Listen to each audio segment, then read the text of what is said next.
Siti mendapatkan ancaman dari keluarga si Sawang ya.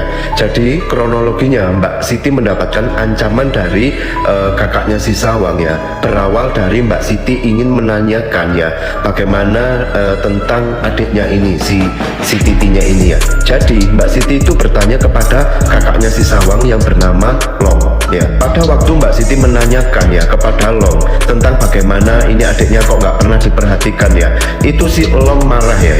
Long itu adalah kakak dari si Sawang, yaitu perempuan guys ya. Jadi cecenya si Sawang.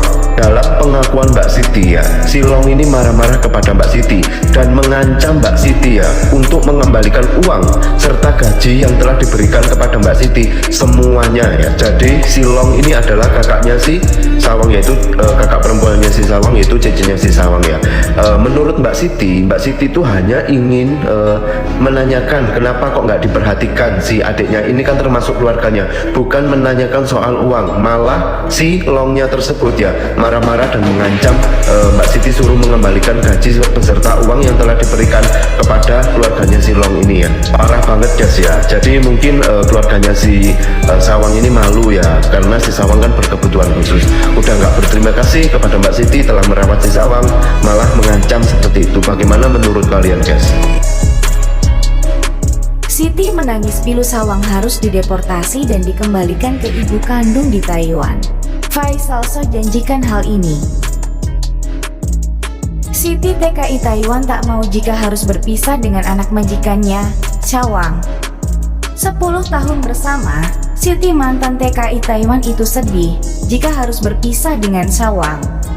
Siti dan keluarganya sudah terlanjur menyayangi Sawang.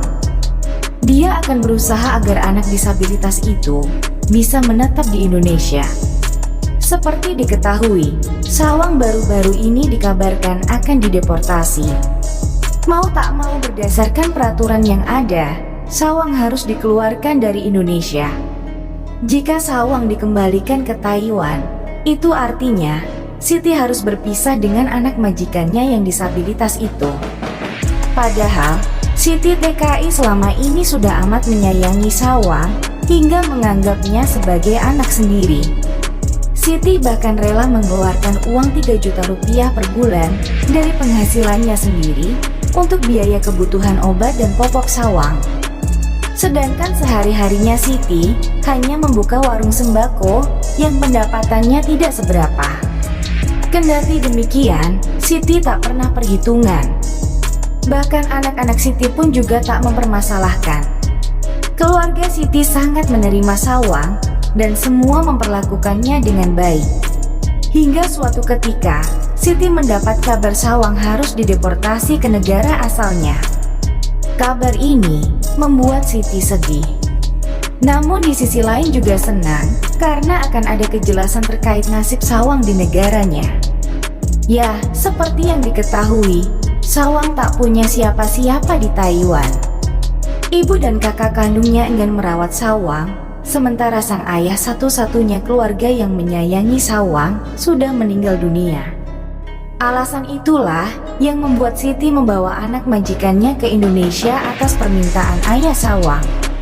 Awalnya ragu-ragu untuk melepaskan Sawang, Siti mulai mencoba ikhlas.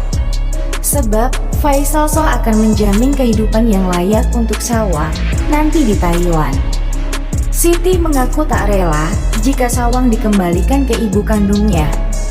Sehingga Faisal So berkoordinasi dengan dinas sosial setempat untuk menjamin nasib Sawang di sana. Berdasarkan hasil koordinasinya dengan pihak imigrasi, Sawang harus dideportasi karena telah overstay atau tinggal melebihi batas waktu. Artinya, Sawang telah melakukan pelanggaran, sehingga harus segera dilakukan deportasi atau dipulangkan ke negara asalnya.